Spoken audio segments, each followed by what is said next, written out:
நான் உங்கள் வழக்கறிஞர் பி முத்துக்குமார். இப்போ காவல் நிலையத்தில் புகார் கொடுப்பது எப்படி அப்படின்றத ஒரு சின்ன பார்ப்போம். ஏன்னா நிறைய ஏழ்மைப்பட்ட மக்களுக்கு இது பெரிய ஒரு சவால் நிறைந்த இருக்கு. காவல் நிலையத்தில் புகார் போய் கொடுக்கறது இந்த ஒரு காலகட்டத்தில் தான் நம்ம இருக்கோம். சப்போஸ் எழுத படிக்க தெரிஞ்சாலுமே அவங்க எழுதி கொடுக்குற பயப்பட செய்வாங்க. அப்படி இல்லை, ஒரு சில பேர் இந்த புகாரை எழுத தெரியாதவங்கள போய் இவங்க போய் சொல்ற கருத்து அந்த குற்றச்சம்பவம் நடந்த இது சொல்லுவாங்க. ஆனால் எழுதுறவங்க அதை கொஞ்சம் குறைச்சலா எழுதலாம், இல்லை கூடுதலா எழுதலாம். அந்த மாதிரி விஷயங்களை இல்லாத ஒரு விஷயத்த எழுதவும் முடியாது, இருக்கிற விஷயத்த நீங்க குறைச்சும் எழுதவும் கூடாது. அப்ப நீங்க புகார் மனுவை எழுத தெரிஞ்சவங்கள்ட்ட கொடுத்து எழுத சொல்றது ஆகச்சிறந்தது. இல்லை எனக்கு நல்லா தெரியும், எழுத படிக்க தெரியும்னா நீங்களே எழுதி கொண்டு போய் கொடுக்கலாம். வழக்கறிஞர் அவசியம் தேவை கிடையாது. அப்படி இல்லைன்னா உங்களோட குழந்தைகளை நல்லா படிச்சிருக்காங்க, டிகிரி ஹோல்டரா இருக்காங்க, இல்லை 10வது 12வது நான் சொல்றேன் மகன் தெளிவா எழுதுவாங்க, மகன் தெளிவா எழுதுவாங்க, அவங்கள வச்சு புகார் மனு எழுதிக்கலாம்.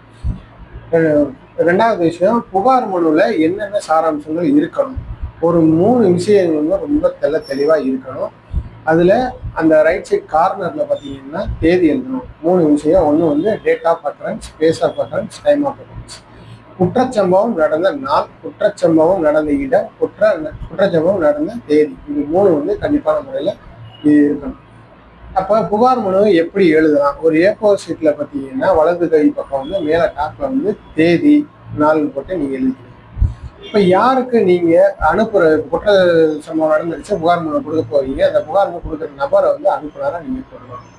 அனுப்புனர் போட்டு சோன் போட்டு ஏஜ், உங்க பேரை போட்டு பக்கத்துல உங்க ஏஜ் அசாண்டேட்ல என்ன ஏஜ் இருக்கோ அதை நீங்க எழுதிக்கணும். கீழே உங்களோட முகவரி.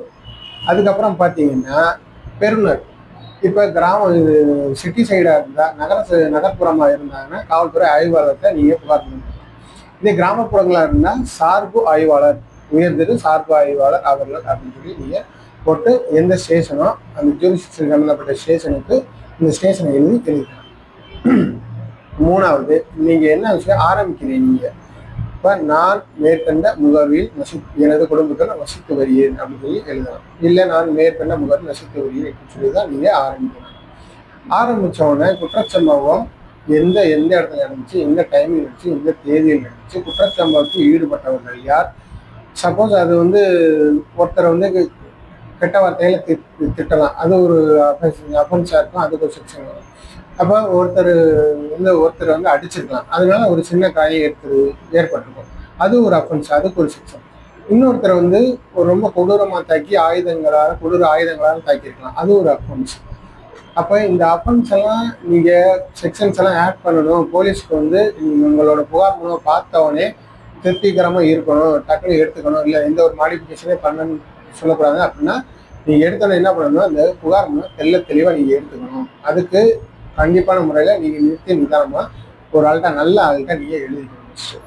நீங்கள் ஏனோ தானோன்ட்டு ஒருத்தர்கிட்ட போய் நீங்கள் எழுதி கொடுத்த நீங்கள் ஒன்று சொல்ல அவர் ஒன்று எழுத, இல்லாத விஷயத்த ஒருத்தர் எழுதி, இல்லை இருக்கிற விஷயத்த குறைச்சி எழுதி, இந்த மாதிரி விஷயங்கள் எழுதிச்சுன்னா கடைசியில் உங்களோட அந்த குற்ற சம்பந்தப்பட்ட வழக்கு எதிரினர் மீது கொடுத்துருக்கீங்களா, அது உங்களுக்கு பாதகமாக கூட அமையறதுக்கு வாய்ப்பு இருக்கு. அப்போ இல்லாத ஒரு விஷயத்த எழுதவும் கூடாது, இருக்கிற விஷயத்த குறைச்சி எழுதிட்டீங்கனாலும் உங்களுக்கு கேஸ் ஃபைல் பண்ணியே வேஸ்ட் ஆகிடும்.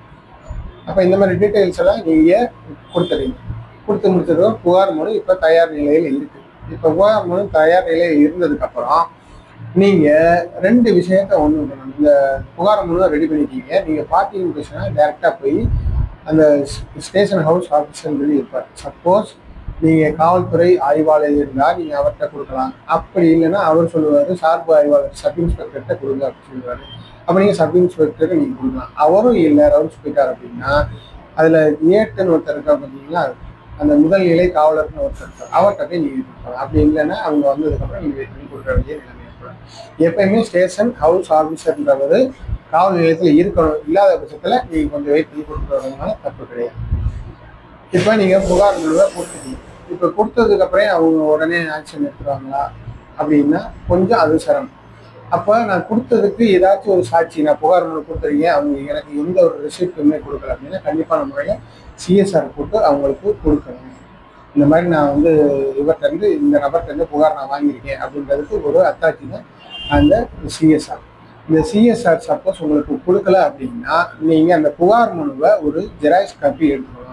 ஒரிஜினல் புகாரை காவல்துறையினர்கிட்ட கொடுத்துட்டு அந்த ஜெராக்ஸ் காப்பியில் ஸ்டாம்பு சைனு வாங்கி வச்சுக்கிட்டிங்கன்னா நாளைக்குன்னு உங்களுக்கு அந்த வழக்கில் வந்து ரொம்ப உதவிகரமாக இருக்குது. இந்த மாதிரி நான் புகார் கொடுத்து அவங்க ஆக்ஷன் எடுக்க சொல்லுவேன். இப்போ 2 விஷயம் சொல்லியிருந்தேன் இந்த புகார் மனு கொடுக்குறதுல. அந்த புகார் மனு கொடுக்குறதுல ஒன்று வந்து நீங்கள் பார்ட்டியின் பிரச்சனை போய் நீங்கள் டேரெக்டாக போய் கொடுக்குறீங்க. இன்னொன்று பதிவு தபாலில் நீங்கள் வந்து கொண்டு போய் இப்போ ஸ்பீடு போஸ்ட்னு கன்வெர்ட் ஆகிடுச்சு. அப்போ நீங்கள் அந்த ஸ்பீடு போஸ்ட்டில் நீங்கள் என்ன பண்ணுறீங்கன்னா நீங்கள் என்ன தேதியில் போய் கம்ப்ளைண்ட் கொடுக்குறீங்களோ அதே தேதியில் இன்னொரு புகார் மனு வந்து ரிஜிஸ்டர் தபாலில் எழுதிக்கலாம்.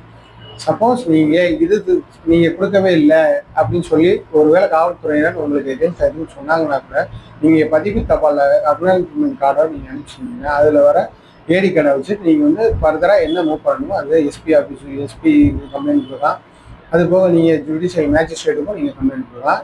நீங்கள் புகார் கொடுக்கல அப்படின்றத அவங்க மறுக்க முடியாது. இந்த ஸ்பீடு போஸ்ட்டில் ரிஜிஸ்டர் போஸ்ட்டில் கொடுத்தீங்க அப்படின்னா இதுதான் காவல்துறையிட்ட நீங்கள் புகார் மனு அளிக்கிற முறை. இதை கொஞ்சம் கரெக்டாக ஃபாலோ பண்ணிக்கிங்க. சப்போஸ் உங்களுக்கு கம்ப்ளைண்ட் கொடுக்குறதுல எதை சேர்க்கணும் எதை விடுபட்டணும் அப்படின்னா ஒன்றும் பிரச்சனையே இல்லை. என்னோட மொபைல் நம்பரை நான் கொடுத்துருக்கேன். நீங்கள் அதில் வந்து கான்டாக்ட் பண்ணி நீங்கள் விவரங்கள் கேட்டுக்கலாம். நன்றி.